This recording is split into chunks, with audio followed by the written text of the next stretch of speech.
Hello friends, great to all. Welcome back in this online classes.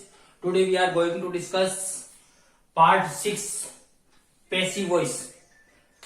It is last video of related to passive voice. So let's start passive with double object.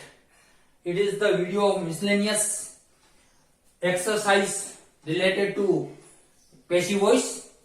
So passive with double object. अब जब सब sentence में double object, direct object और indirect object, ये चीज मैं पहले बता चुका हूं कि डबल ऑब्जेक्ट जो डायरेक्ट ऑब्जेक्ट क्या होता है और इनडायरेक्ट ऑब्जेक्ट क्या होता है। जो पर्सन होता है वो होता है इनडायरेक्ट ऑब्जेक्ट और जो थिंग्स होती है वो होता है डायरेक्ट ऑब्जेक्ट। मीन्स व्हाट का जो आंसर होता है वो होता है डायरेक्ट ऑब्जेक्ट और हु का जो आंसर होता है वो होता है इनडायरेक्ट ऑब्जेक्ट।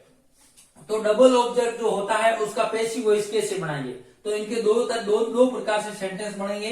जैसे subject plus verb plus object और ऑब्जेक्ट डायरेक्ट इनडायरेक्ट और ऑब्जेक्ट डायरेक्ट। अब डायरेक्ट ऑब्जेक्ट में या तो होगा नाउन होगा या प्रोनाउन, पर्सनल प्रोनाउन होगा जिसका ऑब्जेक्टिव केस होगा, और डायरेक्ट ऑब्जेक्ट होगा वो वस्तु होगी, वस्तु से संबंधित होगा। तो इसका पैसिव वॉइस अगर हम डायरेक्ट इनडायरेक्ट ऑब्जेक्ट यहां लेते हैं तो इसके बाद में भी वर्ब आएगी, टू बी वर्ब, और उसके बाद में यहां पर टू बी वर्ब लिखो, मतलब ध्यान रखना टू बी वर्ब। फिर पास्ट पार्टिसिपल का यूज होगा, ऑब्जेक्ट होगा। ऑब्जेक्ट कौन सा आएगा यहाँ पे, डायरेक्ट ऑब्जेक्ट आएगा और बाई प्लस सब्जेक्ट आएगा। अगर ऑब्जेक्ट डायरेक्ट को पहले लाते हैं तो यहां पर ध्यान रखने योग्य बात है कि यहां पर टू बी वर्ब तो आएगी, टू बी वर्ब आएगी, पास्ट पार्टिसिपल, और उसके बाद में इनडायरेक्ट ऑब्जेक्ट, जो ये इनडायरेक्ट ऑब्जेक्ट है, इनडायरेक्ट ऑब्जेक्ट से पहले टू या फोर का प्रयोग हमें करना पड़ेगा और उसके बाद में बाई प्लस सब्जेक्ट का यूज होगा। तो इसके लिए मैंने नोट भी डाला है कि डायरेक्ट ऑब्जेक्ट से पैसिव बनाने पर इनडायरेक्ट ऑब्जेक्ट से पहले जब हम वापस सेंटेंस में इनडायरेक्ट ऑब्जेक्ट का यूज करेंगे ऑब्जेक्टिव केस में, तो उससे पहले हमें टू या फोर का प्रयोग जो है करना पड़ेगा, हम उसका प्रयोग करेंगे। तो इसको हम सेंटेंस के माध्यम से समझते हैं कि कैसे करेंगे। देखो ये he gave me a book, अब यहां पर मी है और अ बुक है, ये दो ऑब्जेक्ट है, ये डायरेक्ट ऑब्जेक्ट है और ये इनडायरेक्ट ऑब्जेक्ट है। मैंने बताया कि पर्सन से संबंधित होता है वो इनडायरेक्ट ऑब्जेक्ट है। और अगर इसको ऑब्जेक्टिव केस में ही रहने देंगे, इसको ऑब्जेक्टिव केस में ही रहने देंगे तो हमें किसी प्रकार का कोई चेंजेस नहीं करना पड़ेगा। और अगर इसको हम इनडायरेक्ट ऑब्जेक्ट को ऑब्जेक्टिव केस में देने पर इसको हम टू या इससे पहले फोर का प्रयोग करेंगे, और अगर इसको पहले लिख देते हैं तो इसके साथ में किसी प्रकार डायरेक्ट ऑब्जेक्ट के साथ में किसी प्रकार का कोई चेंजेस नहीं करना पड़ेगा। देखिए एक सेंटेंस के माध्यम से आपकी चीज क्लियर हो जाएगी। जैसे पहले इसको लिख दे, आई वाज गिवन। वाज कैसे आया, सेकंड वर्ब है, और सेकंड वर्ब है तो उसके लिए टू बी वर्ब के रूप में वाज या वर्ब का प्रयोग होता है। अब वर्ब का इमेजिनेशन के रूप में यूज होता है, जबकि आई सिंगुलर इसके साथ में वाज का प्रयोग। I was given a book, object, फिर बाई का प्रयोग करो और बाई ही का हिम का प्रयोग ऑब्जेक्ट के। अब देखिए इस डायरेक्ट ऑब्जेक्ट को पहले लेते हैं, अ बुक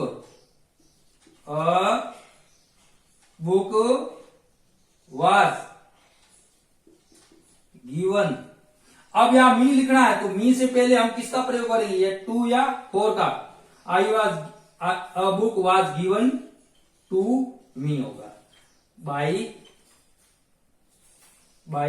हिम। अब ध्यान आपके समझ में आ गया, जब डायरेक्ट ऑब्जेक्ट से हम शुरुआत करते हैं, इससे डायरेक्ट ऑब्जेक्ट को सब्जेक्टिव केस में लाते हैं, तो जब इनडायरेक्ट ऑब्जेक्ट को लिखते हैं तो उससे पहले हम किसका प्रयोग करते हैं, टू या फोर का प्रयोग करते हैं। नेक्स्ट सेंटेंस को देख लीजिए, ये इंपेरेटिव सेंटेंस, ये अफर्मेटिव सेंटेंस था, ये इंपेरेटिव सेंटेंस है। अब इंपेरेटिव सेंटेंस को लिखते हैं। इंपेरेटिव सेंटेंस कैसे बनाते हैं, आपने देखा होगा कि लेट से बनाते हैं, तो late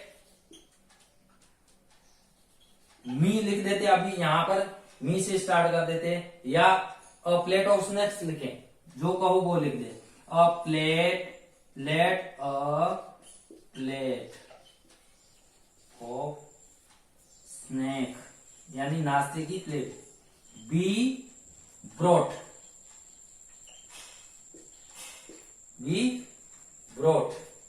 late a snack of let a plate of snack be brought. अब यहां पर ऑब्जेक्ट मी है तो फॉर मी, क्योंकि ये इनडायरेक्ट ऑब्जेक्ट है और ऑब्जेक्ट केस में ही रखा है तो इससे पहले हम किसका प्रयोग करेंगे, फॉर या टू का प्रयोग करेंगे। अब अगर इसको इनडायरेक्ट ऑब्जेक्ट को पहले let me be brought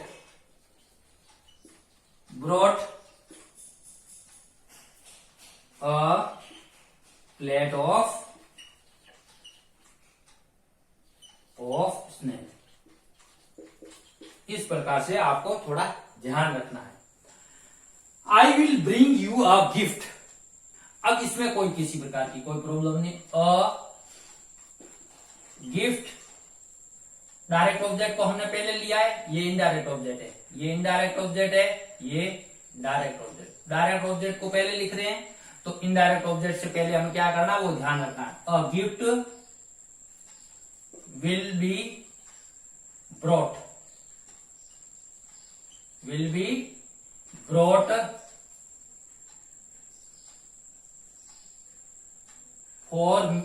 for you. You indirect object है, ऑब्जेक्टिव केस में ही रखा है तो इससे पहले हमने फॉर का प्रयोग किया, फॉर यू बाई मी। और अगर इसी को यू इनडायरेक्ट ऑब्जेक्ट को पहले लिख दोगे तो डायरेक्ट ऑब्जेक्ट को लिखने से पहले हमें किसी प्रकार का कोई प्रयोग नहीं करना है। You will be brought, you will be bring a gift by me. इस प्रकार से आपको डिफरेंस समझ में आना चाहिए कि इनडायरेक्ट ऑब्जेक्ट को ऑब्जेक्टिव ही केस में रखेंगे तब हमें ध्यान रखना है कि टू या फोर का प्रयोग करना है उससे पहले। अब passive with it is time, अब इसमें डायरेक्ट एक्टिव वॉइस होगा तो उसमें it is time plus two plus verb की फर्स्ट फॉर्म प्लस ऑब्जेक्ट होगा। तो उसको बनाते समय हमें ध्यान रखना है कि इट इज टाइम के बाद में फोर का प्रयोग करना है। किसका प्रयोग करना है, फोर का, और उसके बाद में ऑब्जेक्टिव केस को यहां लाना है। फिर टू बी प्लस वर्ब की थर्ड फॉर्म का यूज करना, जैसे it is time to call him तो it is time for him, it is time for him to be called, it is time for him to be called. यह उनको बुलाने का समय हो गया है, बुलाने का समय। अब पेशी वॉइस और देख लो, it is time to call in the doctor, देखिए इट इज टाइम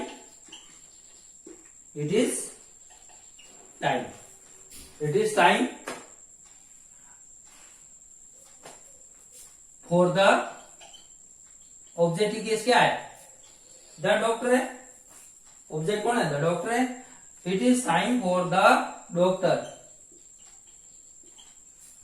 फिर to be called in. Next passive with helping verb plus to जो आया हुआ होता है अगर एक्टिव सेंटेंस में, एक्टिव वॉइस में, तो पैसिव वॉइस कैसे बनेगा, देखो एक्टिव वॉइस में अगर subject plus helping verb plus two plus verb की फर्स्ट फॉर्म प्लस ऑब्जेक्ट है तो पैसिव वॉइस बनाते समय हमें इस बात का ध्यान रखना है कि ऑब्जेक्ट को पहले लाएंगे और उसके बाद हेल्पिंग वर्ब प्लस टू होगा, उसके बाद हम बी का प्रयोग करेंगे और प्लस पास्ट पार्टिसिपल का प्रयोग करेंगे। इस बात का ध्यान रखना है। अब देखिए जैसे ये पैसिव वॉइस हम बनाते हैं, वी आर टू बाय, अब ये देखो two plus by, two plus verb की फर्स्ट फॉर्म है। तो इस सेंटेंस को हम कैसे बनाएंगे? तो देखो, ऑब्जेक्ट क्या है? अ हाउस है। तो अ हाउस, अब वर्ब क्या आएगा? Is to B. बाय का क्या हो जाएगा? Third form past participle, bot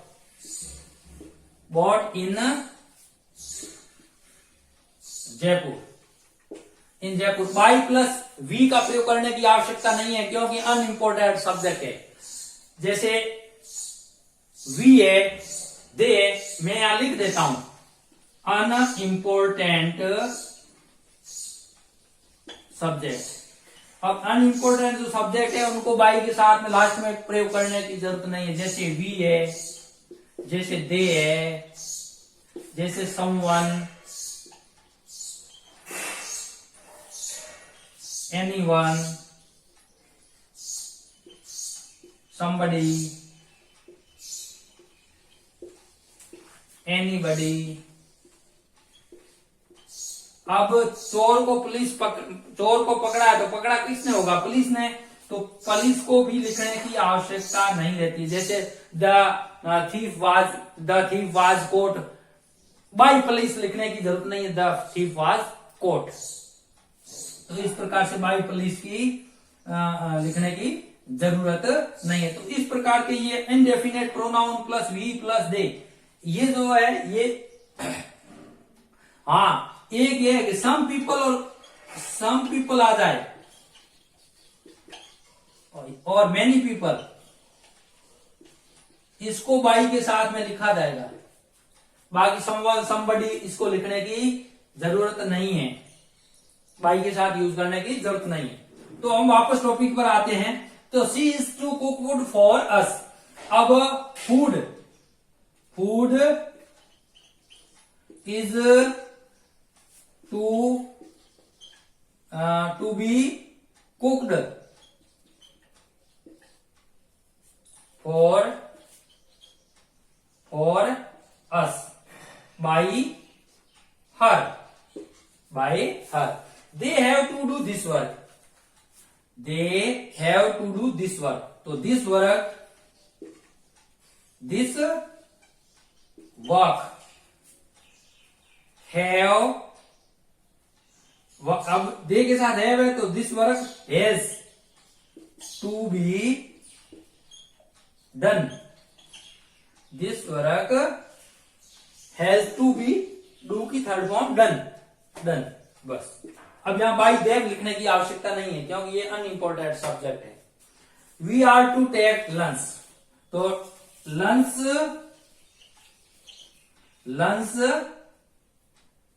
is to be taken. By us लिखने की आवश्यकता नहीं है क्योंकि वी अनइम्पोर्टेंट सब्जेक्ट की श्रेणी में आता है। अब passive with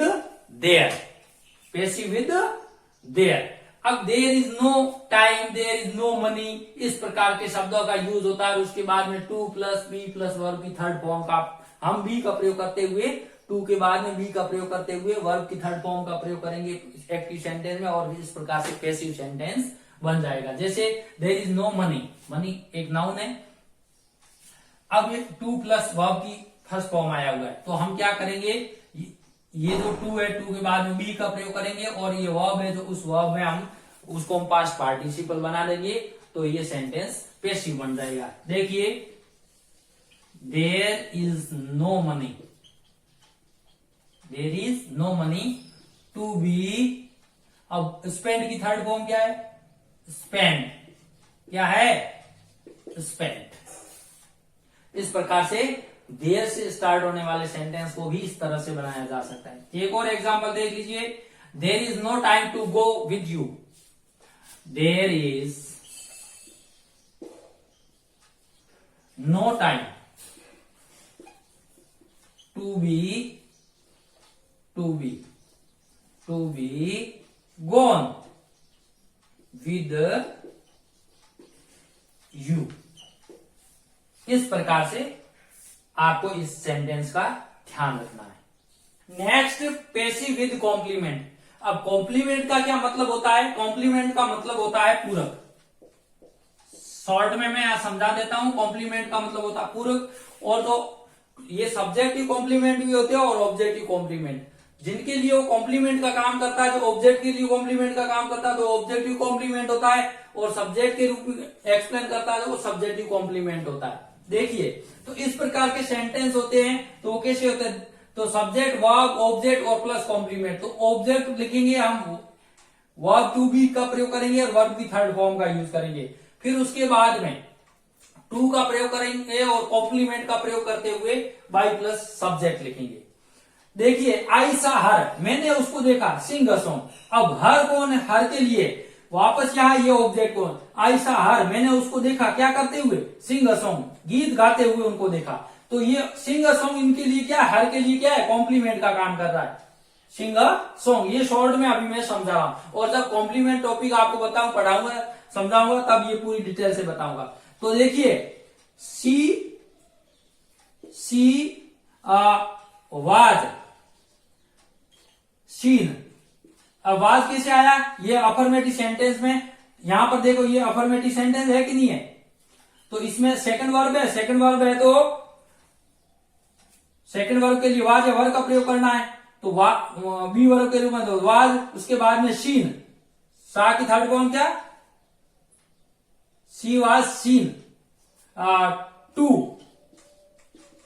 Singh a song by मी।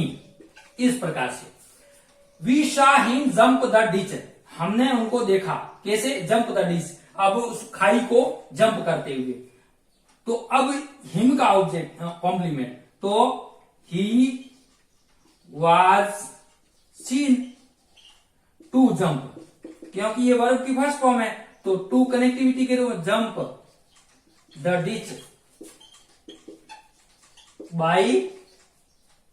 अब बाई वी का लिखने की जरूरत नहीं है। We made Tom run fast. अब देखो, Tom was made to run fast. इस प्रकार से आपको A to Z तक इन 6 part, how to made passive voice, how to struct passive voice, इसका हमने 6 पार्ट में विस्तृत रूप से डेस्क्रिप्टिवली एंड कॉम्प्रिहेंसिवली हमने जो है डिस्कस किया। इसको आप अच्छी तरह से एक्सरसाइज करिए। अभी तक आपने चैनल को सब्सक्राइब नहीं किया है तो जरूर करिए, लाइक करिए और अपने फ्रेंड्स के साथ में शेयर करिए। Thank you, bye bye.